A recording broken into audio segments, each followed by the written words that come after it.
nabonye bavuga ko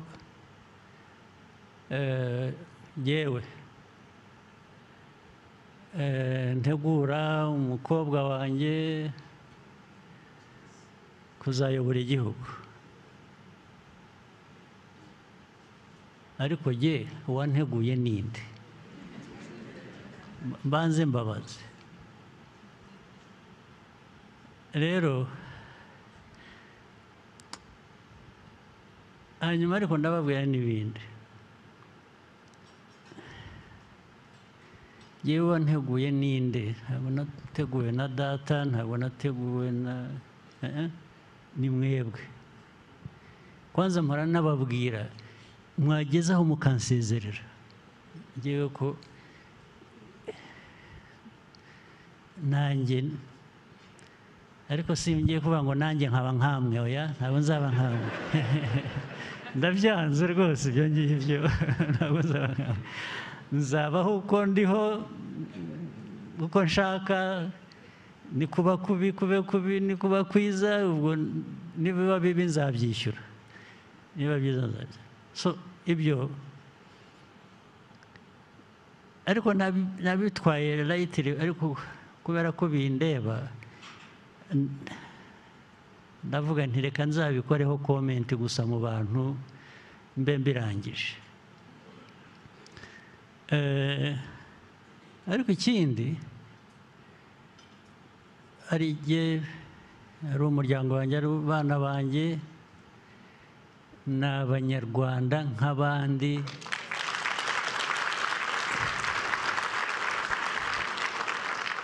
bazabeho uko abanyarwanda babayeho babeho uko babayeho nka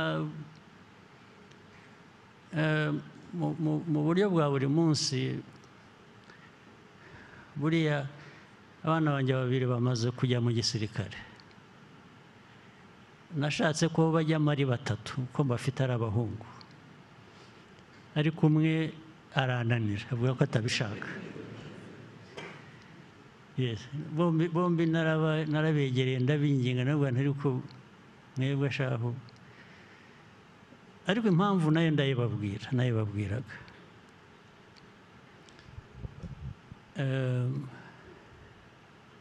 mbaganirira amateka y'ibintu twanyuzemo n'abandi bose bakiri batoya n'iki gihugu cyacu ntabwo ariko mwebwe uruhare rwanyu ruzaba uruhe maze nkahora nibuka hari amateka nibuka y'umubyeyi umwe wazanyakivara ahantu muri ankore abanyarwanda babaga umusaza yohereje abana be 4 baza ku rugamba bose bagwa ku rugamba hanyuma baje kumubikira abana be ahamagara uwa 5 wari usigaye yari yashoye inka yagiye agarutse aramuhamagara ati sha ati bakuru bawe bakubwiye ko baguye ku rugamba umwana yari atarabimenya undi aramubwira ati rero kuva iyi saha fata inzira ugenda usanga abandi aho bakuru bawe baguye iyo sitore ndayibuka iteka iza mu mutwe ubwo rero nabwiraga aba bana banjye ndababwira ko mwebwe aya mateka yose mpora mbabwira n'iki bamwe narababwiraga bakiri batoya umwe aza kumbwira ngo dadi ngo ariko ngo those are horror stories niho kuvuga ngo ibyo bintu biteye ubwoba ariko uko bagenda bakura nkakomeza mbaha dozi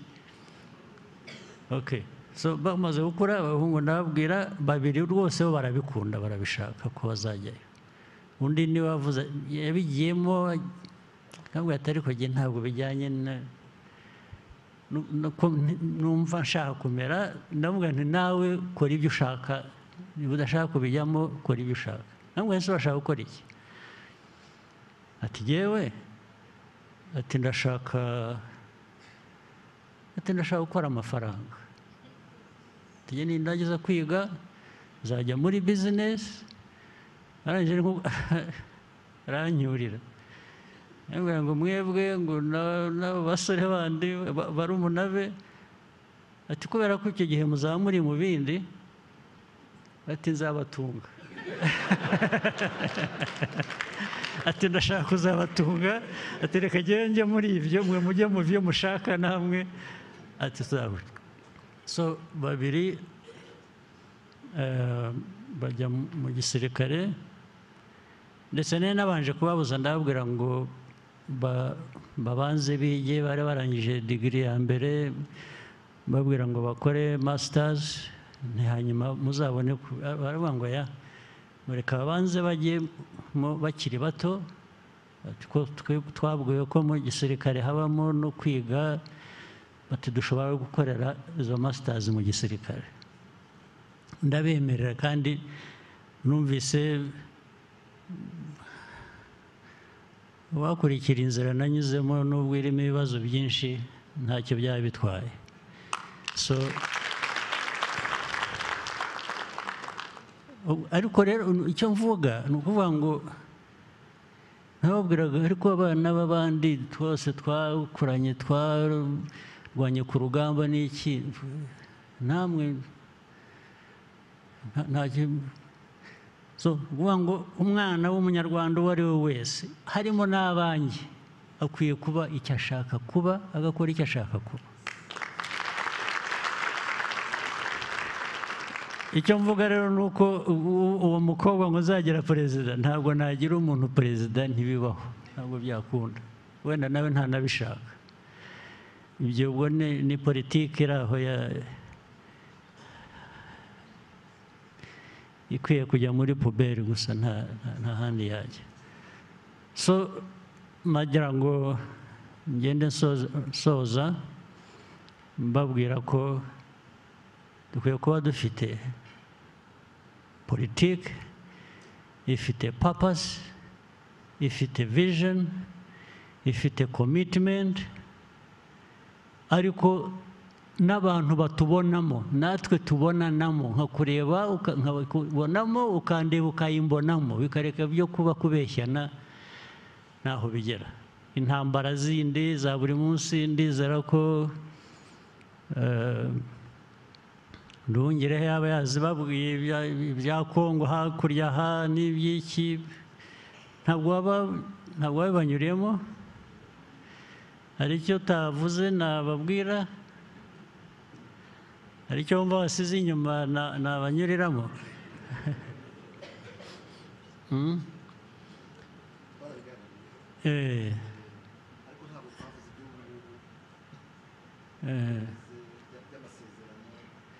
Nta by'amasezerano politike yabyo muri rusange niyo abantu bakwiye kumenya n'iby'amasezerano ni ibintu biri aho birimo uburiganya bwinshi n'iki, ariko ndizere ko wababwiye ko muri ibi byose dukora tuvuga tubana n'abandi turwana n'abandi twaciye umurongo kera uvuga ngo igihungabanya u Rwanda cyo ntabwo twakihanganira.